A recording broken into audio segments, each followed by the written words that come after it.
Hello. I thought today I would talk a little bit about my summer solstice.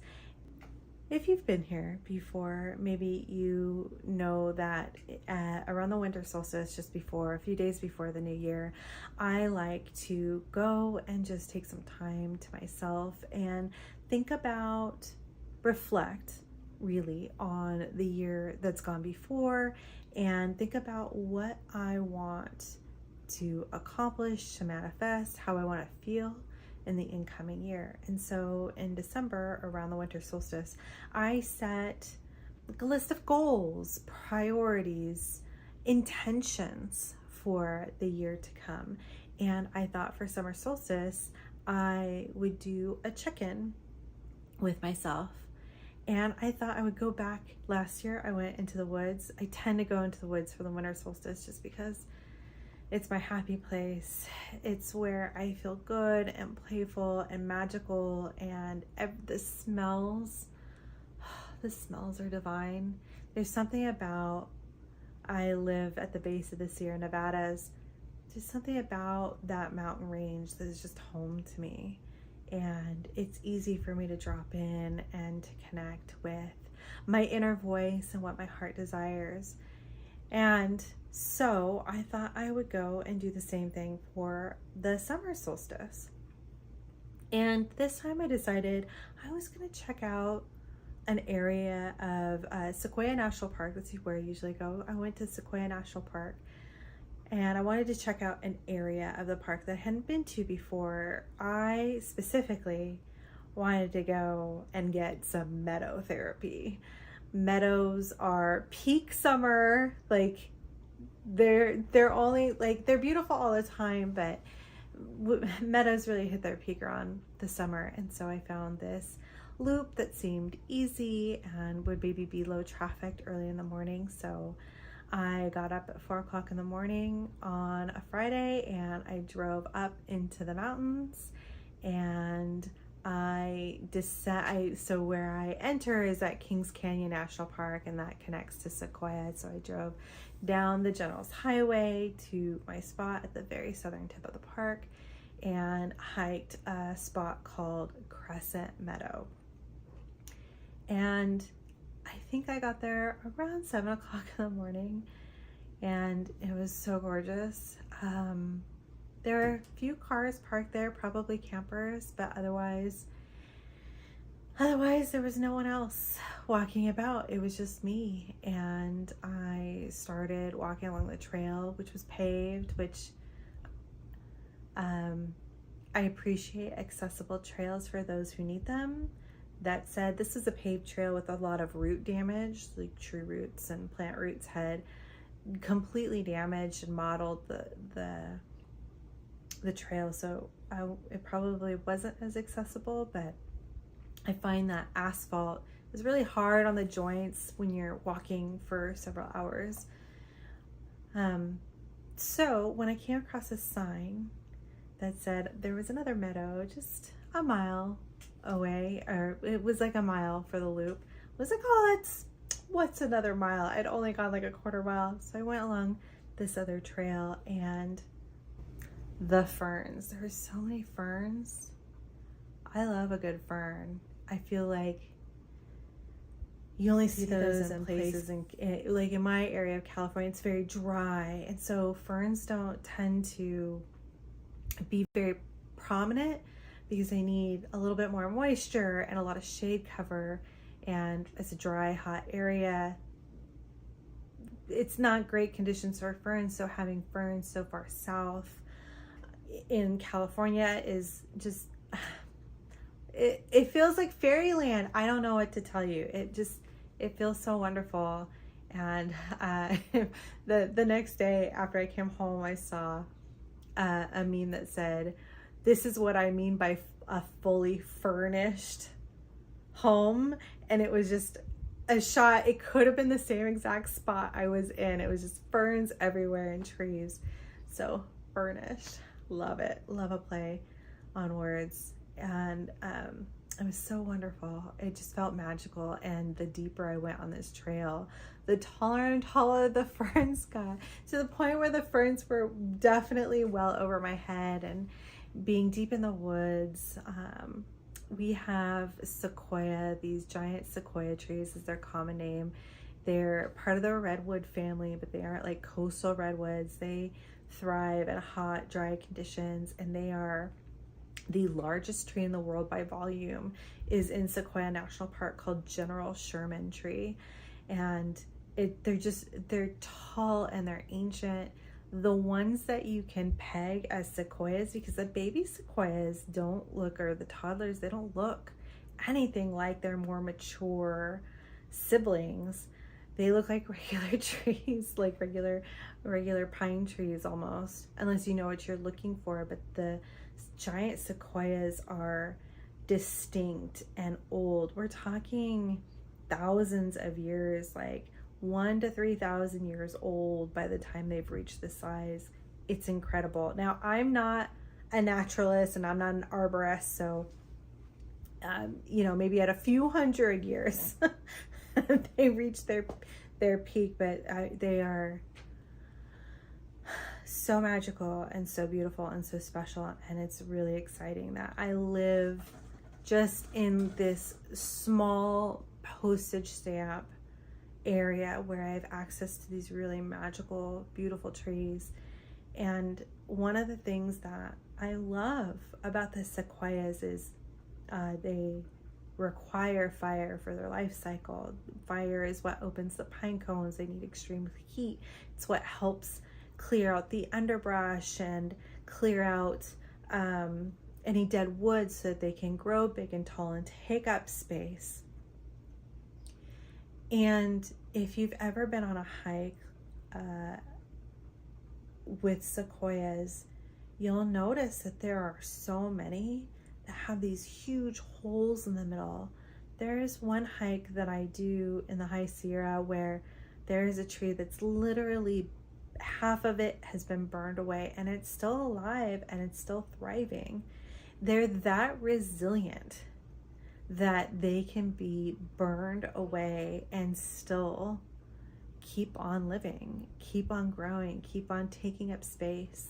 And so I'm doing this hike, ended up being accidentally 3 miles, and I only meant to go like under a mile and find a spot and sort of meditate. And instead I just kept walking, and I stopped and I take pictures, and I just take in the wonder of it all. The meadows. Y'all, what the actual fuck? This is so incredible. The meadows were beautiful. The fallen logs, like some of these trees that had just fallen in place were so ginormous. And the whole time, I wasn't thinking about the goals that I set at the beginning of the year. I wasn't thinking about what I wanted to do next. And I wasn't thinking about my to-do list. I wasn't thinking about how I wanted to grow.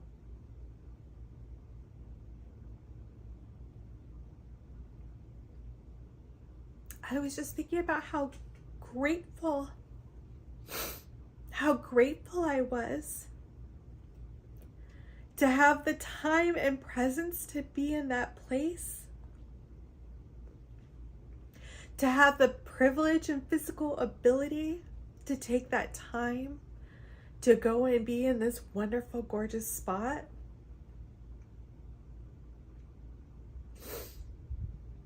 Gratitude that I had eyes and a heart and my breath, that I could take in everything that I was experiencing. I have a deep and profound love for the natural world. I have a deep and profound sense of curiosity about the world that I live in. And maybe to some, being in the presence of so much beauty seems really silly and trivial, especially with so many scary things happening in the world. And instead of thinking about what I wanted to do and who I wanted to be and where I wanted to go, I was standing in awe of these trees, of these grasses, of these flowers, that they don't have a to-do list. They don't have to be they don't have to be given permission to take up space. There's fire. There's been flooding. There's been lightning. There's been human damage. And still, amongst all of that, they don't shrink. They didn't shy away. They didn't run away and hide. They just stood and they took up space. And they're damaged and twisted and maybe had to change form or change a growing pattern. It didn't matter. They did what they had to do to survive, to expand, to take up space, to be present.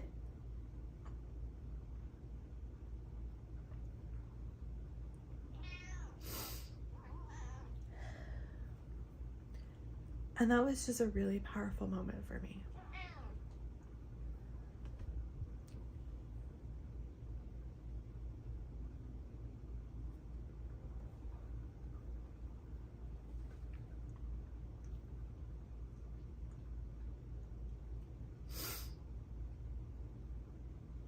They don't should themselves into adaptability. They just do it.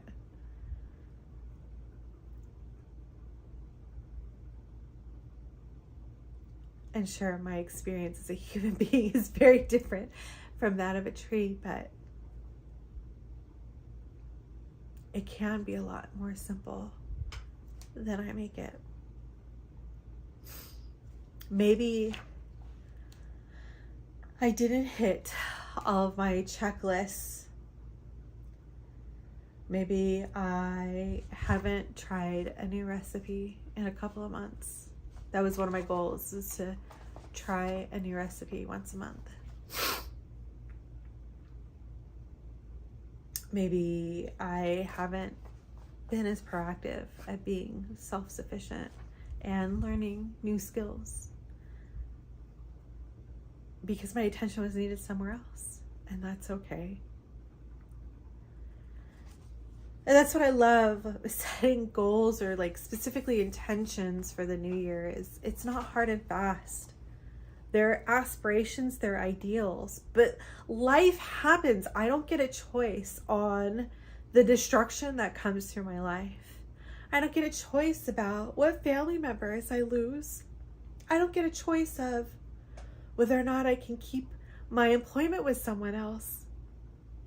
I don't have a choice if someone accidentally hits me on the highway, or, so many things. There's so many things I don't have control of. And I need to pause and adapt for the moment. And it's okay that maybe I made one less phone call a week to a loved one. It's okay that I spent a Saturday in bed resting instead of doing my to-do list, doing my chores, doing anything productive. It's okay to just be. And it's okay to take up space. And it's okay to adapt and adjust. It's okay to move slower if that's what you need. It's okay to move faster if that's how you roll. It's okay to be you. And actually, the world needs that. It needs us being vulnerable and taking up space. It needs us to play. It needs us to explore. It needs us to be more curious.